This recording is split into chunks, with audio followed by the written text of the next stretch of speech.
नीली आंखों वाली परी की कहानी। नीली आंखों वाली परी की कहानी। सालों पहले भानिया राज्य में कर्ण राजा का शासन चलता था। राजा का दिल बहुत साफ था। वह हर त्योहार के दिन लोगों को दान देते थे। इस साल भी एक त्योहार के अवसर पर राजमहल में दान लेने वालों की भीड़ लग गई। राजा ने सबको भर भर कर दान दिया।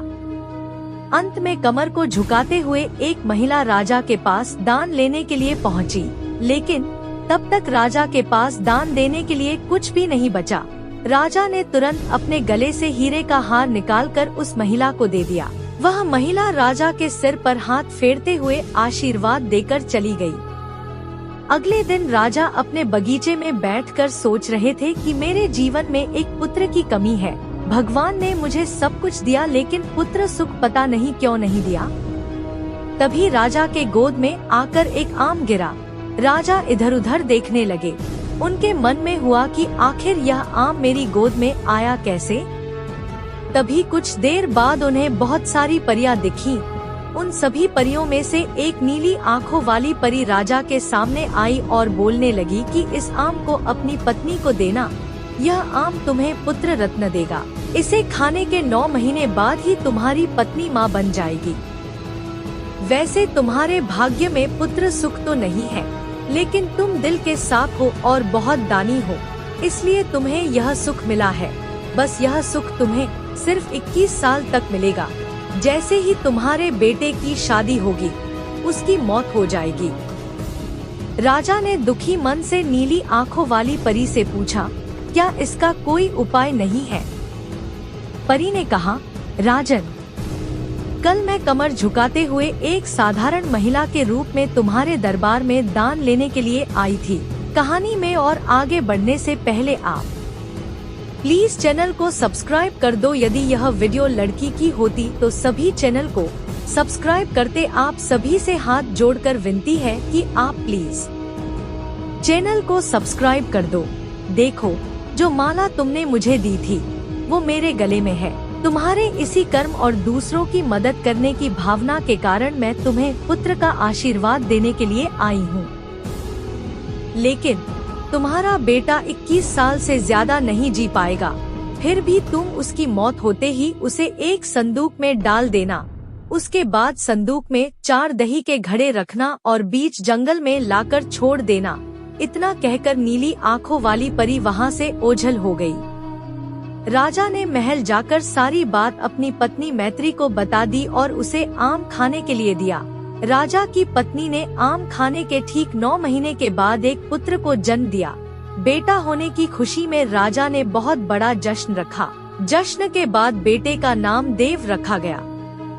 होते होते राजकुमार देव की उम्र 21 साल की हो गई। उसके विवाह के लिए प्रस्ताव आने लगे। राजा ने एक बुद्धिमान लड़की वत्सला से अपने बेटे की शादी करा दी। शादी के कुछ ही दिनों के बाद नीली आंखों वाली परी की बात सच हो गई और राजा का बेटा देव मर गया। राजा और रानी नीली आंखों वाली परी की बात भूल गए थे। जब देव के अंतिम संस्कार के लिए राजा लोगों के साथ श्मशान की ओर बढ़ने लगे, तो राजा को परी की बात याद आ गई।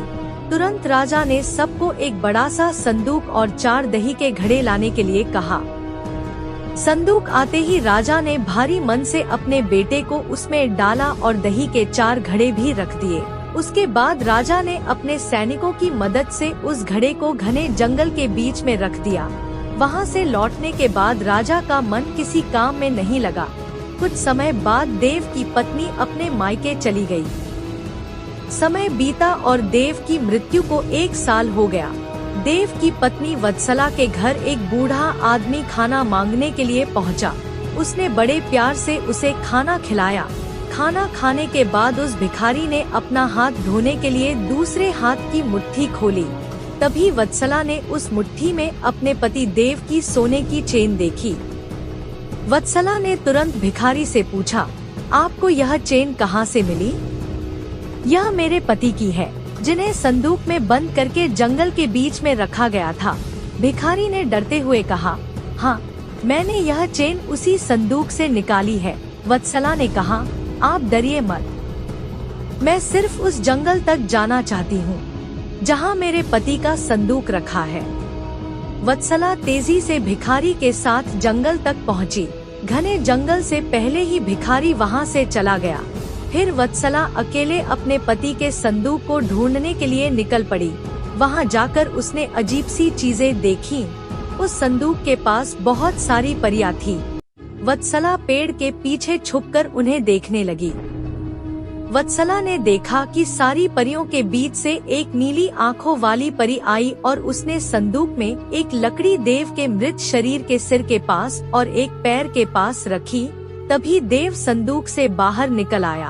परियों ने देव को मिठाई खिलाई और दोबारा संदूक के अंदर डालकर लकड़ियों की स्थिति बदल दी।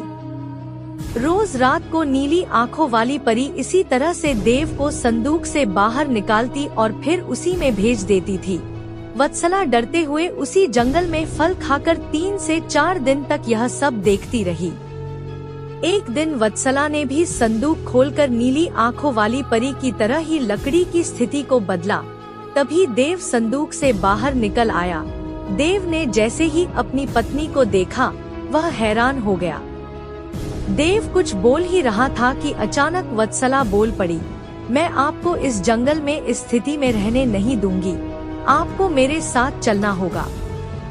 देव ने वत्सला को समझाते हुए कहा, मैं नीली आंखों वाली परी की वजह से ही इस दुनिया में आया हूँ। मैं उनकी आज्ञा के बिना कहीं नहीं जा सकता। तुम मेरे संदूक में रखा हुआ एक घड़ा अपने साथ लेकर मेरे राज्य चली जाओ, वहाँ छुप कर रहना। तुम्हें 9 महीने बाद एक पुत्र होगा, तब मैं तुमसे मिलने आऊँगा। अब तुम लकड़ी की स्थिति बदलकर मुझे पहले की तरह संदूक में जाने दो। वत्सला ने अपने पति के कहे अनुसार ही किया।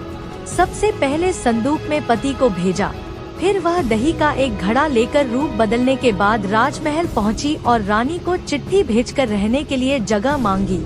रानी ने दया करके उसे राजमहल के पास ही एक कमरा रहने के लिए दिया। जब रानी को पता चला कि वह गर्भवती है, तो रानी उसका ख्याल भी रखने लगी। जब वत्सला ने बच्चे को जन्म दे दिया, तो देव उससे मिलने के लिए आया। उस समय रानी पास से ही गुजर रही थी। उन्होंने तुरंत अपने बेटे को पहचान लिया। रानी सीधे देव के पास पहुंची और पूछने लगी, यह तुम्हारी पत्नी है? यह तुम्हारा पुत्र है? तुम जीवित हो? अब मैं तुम्हें कहीं नहीं जाने दूंगी। देव ने कहा, माँ, मैं आपके साथ नहीं आ सकता हूँ। इसका एक ही उपाय है, आपको अपने पोते के लिए एक उत्सव रखना होगा। आप उसमें सारी परियों को बुलाइए। जब परियां आ जाएं, तो नीली आंखों वाली परी का बाजूबंद किसी तरह निकालकर जला देना। उसके बाद नीली आंखों वाली परी से मेरे जीवन का वरदान मांग लेना। इतना कहकर राजकुमार देव वहाँ से चला गया। उसकी माँ ने दुखी मन से उसे विदा किया। कुछ ही दिनों में रानी मैत्री ने अपने बेटे देव के कहे अनुसार जश्न रखा और सारी परियों को भी बुलाया। सभी जश्न में डूबे हुए थे। तभी रानी मैत्री का पोता रोने लगा। रोते बच्चे को देखकर नीली आंखों वाली परी ने उसे अपनी गोद में उठा लिया। तभी रानी मैत्री ने परी से कहा, देखिए न, इसे आपका बाजूबंद पसंद आ गया है। तभी तो आपके पास आते ही इसने रोना बंद कर दिया। क्या आप कुछ देर के लिए अपना बाजूबंद इसे खेलने के लिए दे देंगी? परी ने तुरंत अपना बाजूबंद उस बच्चे को दे दिया। रानी मैत्री को इसी मौके का इंतजार था। उसने सबकी नजरें बचाते हुए उस बाजूबंद को आग में डाल दिया। नीली आंखों वाली परी ने अपने जलते बाजूबंद को देखकर रानी मैत्री ने पूछा, आपने यह क्या किया? अब हम आपके बेटे देव को अपने पास उस जंगल में नहीं रख पाएंगे। यह सुनते ही रानी मैत्री ने रोते हुए परी से प्रार्थना की। उन्होंने कहा, आपकी कृपा से मुझे बेटा हुआ था, अब आपको ही कृपा करके मेरा बेटा लौटाना होगा। मैं आपसे अपने बेटे देव की भीख मांगती हूँ। नीली आंखों वाली परी को माँ का प्यार देखकर दया आ गई और उन्हें आशीर्वाद दे दिया। परी के आशीर्वाद से राजकुमार देव संदूक से निकलकर घर लौट आया। राजकुमार अपने परिवार के साथ खुशी खुशी रहने लगा। कहानी से सीख, विनम्रता से सबका दिल जीता जा सकता है और सब्र व सही रणनीति से इंसान मुश्किल काम को भी पूरा कर लेता है। अगर आपको इन कहानी में थोड़ा सा भी मजा आया है तो प्लीज चैनल को सब्सक्राइब कर दो। यदि यह वीडियो लड़की की होती तो सभी चैनल को सब्सक्राइब करते। आप सभी से हाथ जोड़कर विनती है कि आप प्लीज चैनल को सब्सक्राइब कर दे।